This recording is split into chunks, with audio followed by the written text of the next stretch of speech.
সবাইকে জয় যিশু। আজকে নতুন আবার একটা ভিডিও নিয়ে এসেছি আপনাদের সামনে। ভিডিওটা শুরু থেকে দেখতে থাকুন।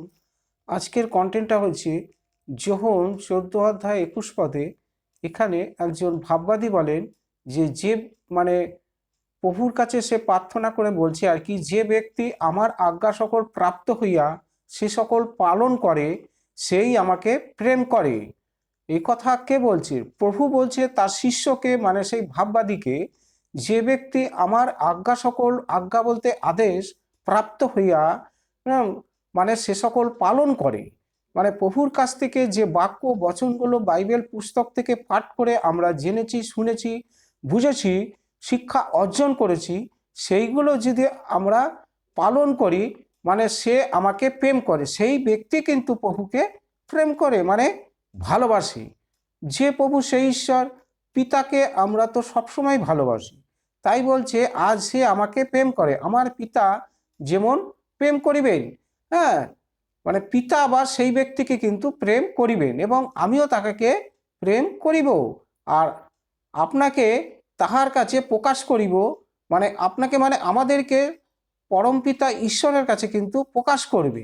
তাই বলছে তখন জিহুদা ইস্করিয়োতীয় নয় তাহাকে বলিলেন যে প্রভু, কি হয়েছে যে আপনি আমাদের কাছে আপনাকে প্রকাশ করিবেন আর এই জগতের কাছে নয়?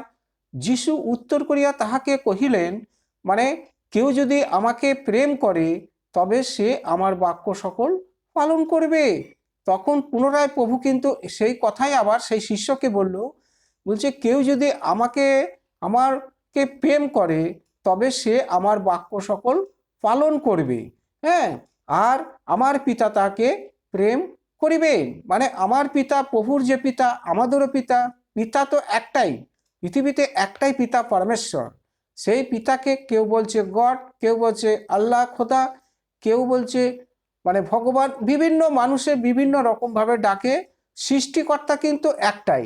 তাই বলছে যে আমার বাক্য, মানে যে আমাকে প্রেম করে সে আমাকে, আমার বাক্য সকল পালন করবে এবং আমার পিতাও তাহাকে প্রেম করিবেন, মানে ভালোবাসবে এবং তাহার নিকট, এবং আমরা তাহার নিকটে আসিব ও তাহার সহিত বাস করিব। যে আমাকে প্রেম করে না সে আমার বাক্য সকল পালন করে না। যে ব্যক্তি প্রভু যিশুকে ভালোবাসে না মন প্রাণ অন্তর দিয়ে, সে প্রভুর বাক্য কিন্তু পালন করে না। আর তোমরা যে বাক্য শুনিতে পাইতেছ তাহা আমার নয়, কিন্তু পিতার, যিনি আমাকে পাঠিয়েছেন।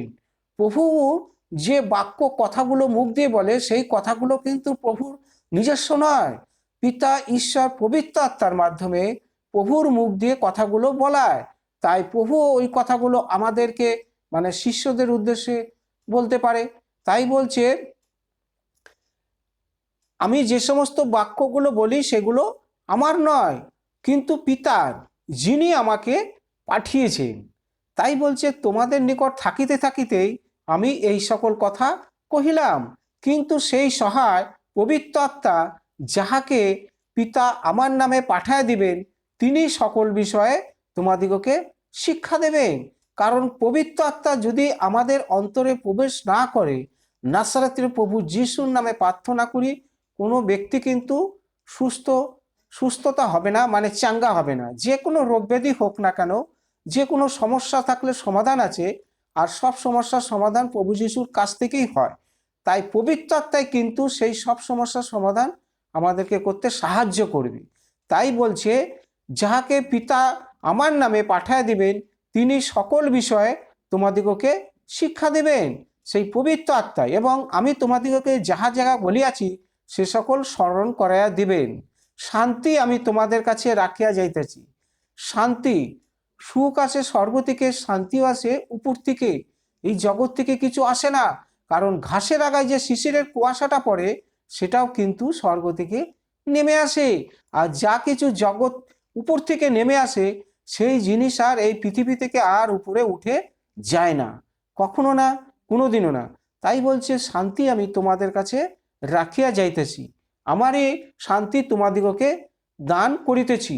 জগৎ যেরকম, মানে এই জগতের মানুষ যেরকম দান করে আমি সেরকম দান করি না। তোমাদের হৃদয় উদ্বিগ্ন না হোক, ভীত না হোক। মানে আমাদের মন প্রাণ হৃদয় যেন উদ্বিগ্ন না হোক এবং ভীত না হোক, মানে আমরা যেন কখনো ভয় না পাই। কারণ আমাদের ঘরে যেরকম বাবা মা আছে, স্বর্গস্থ পিতাও কিন্তু স্বর্গ থেকে আমাদের ঠিক সেরকম লক্ষ্য করে যে আমরা কোথায় যাচ্ছি, কি কর্ম করছি, কি খাচ্ছি, বস্ত্র পরিধান করছি, কোথায় ঘুমাচ্ছি, উনি সব দেখে এবং চিত্তগুপ্ত খাতা নিয়ে বসে আছে। যার যার কর্মের ফল তার কিন্তু তাকেই হাতে পাবে এবং সেই অনুযায়ী তাকে কিন্তু ভোগ করতে হবে। তাই কর্মই ধর্ম, কর্ম ছাড়া কখনো কিন্তু ধর্ম হয় না। তাই প্রভু বলেন, আমার শান্তি তোমাদের কাছে রাখিয়া যাইতেছি, আমারই শান্তি তোমাদিগকে দান করিতেছি। জগৎ যেরকম দান করে আমি সেরকম দান করি না। তোমাদের হৃদয় উদ্বিগ্ন না হোক, ভীত না হোক। হালেলুয়া। তাহলে আজকের কন্টেন্টটা এই পর্যন্ত। প্রভুর কাছে প্রার্থনা করি আপনারা ভালো থাকুন, সুস্থ থাকুন। আর ভিডিওটা মানে দেখে যদি আপনাদের ভালো লাগে একটা সাবস্ক্রাইব করবেন, আর যদি ভিডিওটা ভালো না লাগে একটা লাইক করে দেবেন। কারণ আপনাদের কাছেই আমরা ভিডিও পাঠাচ্ছি, আপনারাই দেখে যেটা ভালো হয় সেটাই আপনারা করবেন। হালেলুয়া। সবাইকে জয় যিশু। প্রভুর কাছে প্রার্থনা করি আপনারা ভালো থাকুন, সুস্থ থাকুন, এইটাই মঙ্গল কামনা করি। সবাইকে জয় যিশু। আমেন।